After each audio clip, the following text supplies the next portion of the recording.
శారీరకంగా మానసికంగా దృఢంగా ఉంటారని ఖ్యాతిగాంచిన పోలీసులు ఇటీవల కాలంలో ఒత్తిడికి చిత్తుమవుతున్నారు.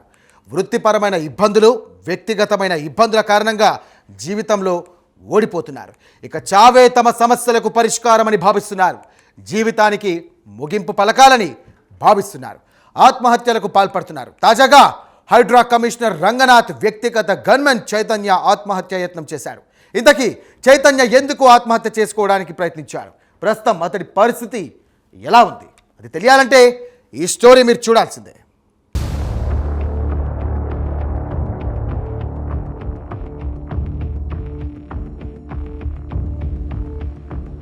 Hydraa commissioner Ranganath personal gunman December 21వ తేదీ ఉదయం తన ఇంట్లో తుపాకీతో కాల్చుకొని ఆత్మహత్య యత్నం చేశాడు.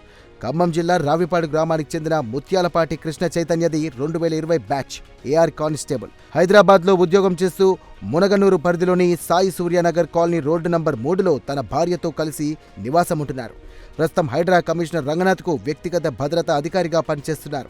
డిసెంబర్ 21వ తేదీ ఉదయం కృష్ణ చైతన్య తన ఇంట్లో సర్వీస్ పిస్టోల్తో కాల్చుకున్నారు. గమనించిన కుటుంబ సభ్యులు వెంటనే బాధితుడిని ఎల్బీనగర్లోని కామినేని ఆసుపత్రికి తరలించారు. ప్రస్తుతం ఆయన ఆరోగ్య పరిస్థితి విషమంగా ఉంది. వ్యక్తిగత కారణాలతో సూసైడ్ అటెంప్ట్ చేసినట్టుగా తెలుస్తోంది.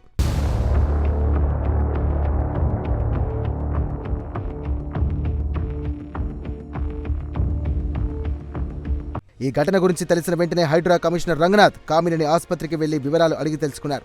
మెరుగైన వైద్యం అందించాలని వైద్యులకు హైడ్రా కమిషనర్ సూచించారు. చైతన్య వైద్యానికి హైడ్రా చేయూత అందిస్తుందని కుటుంబ సభ్యులకు హైడ్రా కమిషనర్ భరోసా ఇచ్చారు. కుటుంబ సభ్యులతో మాట్లాడి ధైర్యం నూరిపోశారు.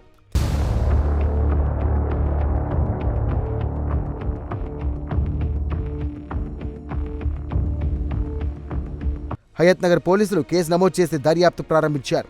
అప్పుల కారణంగా లేదా మరేదైనా ఇతర కారణాల వల్ల అతను ఆత్మహత్య యత్నం చేసి ఉండవచ్చని పోలీసులు అనుమానిస్తున్నారు.